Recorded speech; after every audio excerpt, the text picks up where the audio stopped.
Bonjour et bienvenue sur la chaîne des Fous de Normandie. Alors je vous fais une vidéo aujourd'hui parce que ça a beaucoup réagi sur les réseaux sociaux, sur Twitter, sur mon Facebook, sur Instagram, parce que j'ai publié sur ces réseaux-là. Je vous invite à éventuellement, si ça vous intéresse, à aller les rejoindre.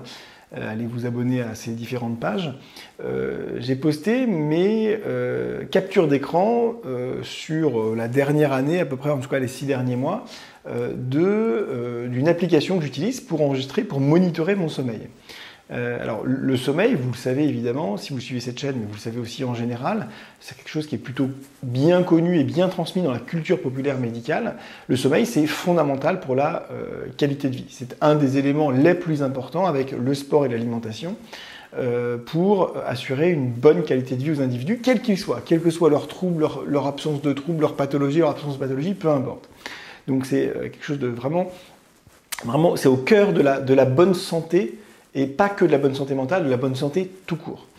Nous avons besoin de dormir, c'est un élément essentiel pour notre cerveau, c'est un élément extrêmement utile puisque en fonction des phases de sommeil, vous savez, le sommeil fonctionne par phase et dans une phase, il y a différentes sous-phases, entre guillemets, sous-catégories du sommeil profond, du sommeil plus ou moins léger, du sommeil agité, etc. Et chacune des phases en général est utile et chacune des sous-phases à l'intérieur de chaque phase est utile. C'est-à-dire que ne faire qu'une seule phase de sommeil, c'est-à-dire en gros, ça dépend des gens évidemment, mais 45 minutes, 1 heure, 1 heure et demie, on va dire 45 minutes, eh bien c'est évidemment trop peu, dormir 45 minutes c'est trop peu, donc il faut multiplier les phases, petit 1, et petit 2, à l'intérieur de ces phases, en fonction d'ailleurs du temps dans la nuit, vous allez avoir une proportion plus ou moins importante, de sommeil prolongé ou de sommeil léger, de sommeil agité. Et en fait, chacune de ces parties de sommeil, agité, profond, etc., a aussi un rôle, y compris dans les apprentissages. S'il s'agit d'apprendre à faire du vélo, quelque chose de très moteur, d'équilibre, eh bien, le sommeil léger, par exemple, est beaucoup plus important que le sommeil profond. S'il s'agit par contre d'apprendre quelque chose de très théorique, de très intellectuel, de très conceptuel, eh bien, le sommeil profond est plus important que le sommeil léger. Or, en fonction de l'heure de la nuit où vous êtes finalement, eh bien, la proportion de sommeil profond ou de sommeil léger n'est pas la même.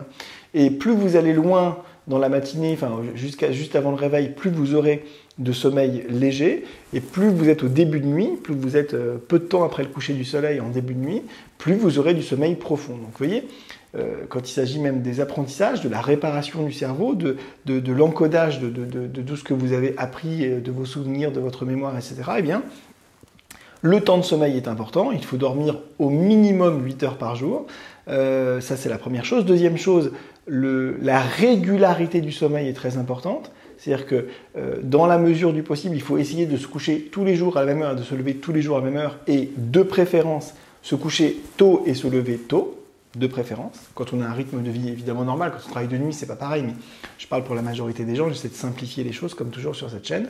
Et donc la régularité du sommeil, l'heure de coucher, l'heure de lever, tout ça, c'est des choses donc extrêmement importantes. Et donc je vous fais cette petite vidéo parce que j'ai vu que ça réagissait énormément, puisque les gens étaient extrêmement étonnés du temps de sommeil que j'avais. J'ai en moyenne, je crois,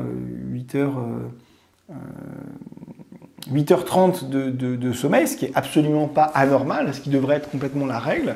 Ce qui est intéressant, c'est que sur cette application, ils me disent que le pays où il y a le temps le plus court de sommeil, pour les utilisateurs de l'application évidemment, c'est l'Arabie Saoudite avec 5h54, donc 6 heures de sommeil.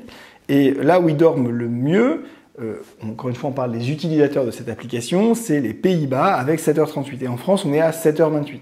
Donc même aux Pays-Bas, voilà, où c'est le maximum finalement pour utiliser cette application, 7h38, c'est correct, c'est bien, mais c'est encore loin d'être optimum. Et on parle là de gens, il y a un biais de recrutement, vous comprenez bien, c'est des gens qui s'intéressent à leur sommeil, qui utilisent cette application tous les jours pour enregistrer leur sommeil. Donc c'est même pas la population générale, loin de là. On sait qu'en France, on est passé très récemment sous les 7 heures de sommeil. Enfin, c'est une catastrophe. Une catastrophe en termes de santé publique, cardiovasculaire, mentale, en termes d'obésité, en termes de...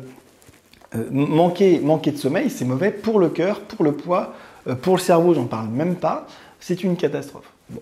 Donc, moi j'utiliserai cette application qui est gratuite, qui s'appelle Sleep Cycle. Et alors ça donne des graphiques un petit peu comme ça. Je ne sais pas si vous verrez à la caméra, ça sera peut-être à mon avis pas très clair, soit flou, soit trop petit, peu importe. Mais en gros, ça permet vraiment de monitorer de très très près la qualité de son sommeil, l'horaire de coucher, l'horaire de lever. Est-ce qu'on ronfle? Bon, en ce moment je ronfle un petit peu, je suis un petit peu, ça s'entend peut-être, je suis un petit peu pris, bref. Donc c'est quelque chose qui est vraiment... vraiment très très intéressant. Alors après, il y a des petits gadgets, par exemple, en fonction de la pression atmosphérique, c'est-à-dire en gros il pleut pas, enfin anticyclone ou dépression, on voit qu'il y a une variation de la qualité de sommeil qui est quand même assez nette. Hein. C'est-à-dire que quand la pression atmosphérique est plutôt faible, j'ai plus 5% de qualité de sommeil, et quand elle est moyenne, elle n'est jamais élevée, elle est jamais élevée en Normandie. Alors, en Normandie, on n'a même pas la partie élevée, c'est jamais le cas. Hein. Mais ça ne veut pas dire qu'il fait jamais beau, mais presque. Quand elle est plutôt moyenne, mon sommeil baisse, la qualité de sommeil baisse de 5%. Et puis aussi par les cycles de lune, où j'ai un meilleur sommeil en deuxième partie de lune, donc à partir de la pleine lune et jusqu'à là. Voilà, enfin il y a des choses un peu rigolotes par rapport aussi au nombre de pas, la qualité de sommeil par rapport au nombre de pas, etc. etc. Voilà, donc écoutez, c'est une application que je vous recommande.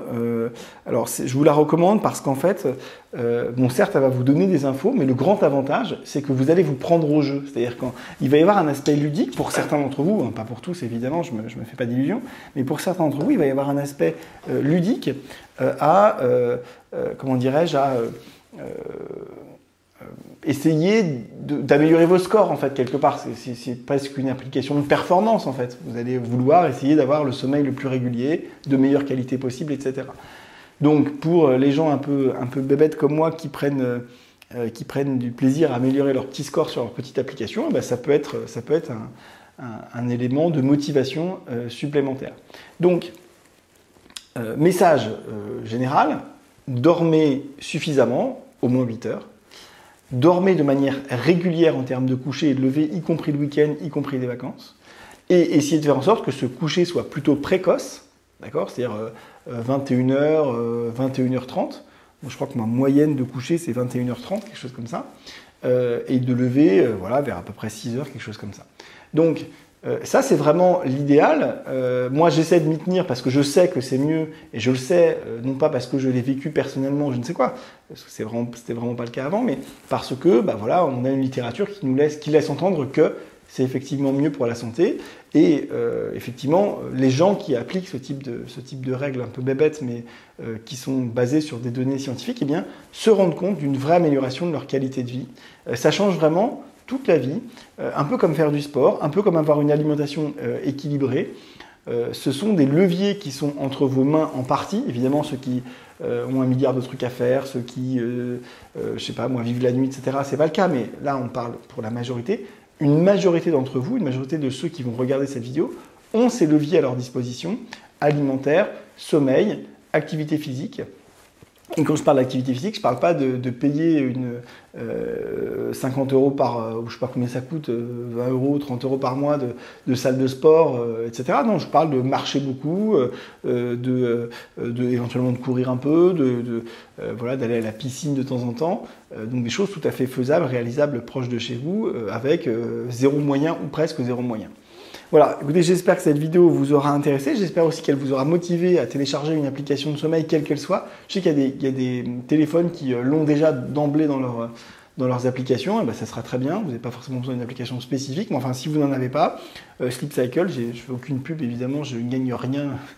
J'imaginais bien à faire la promotion de ce type d'application.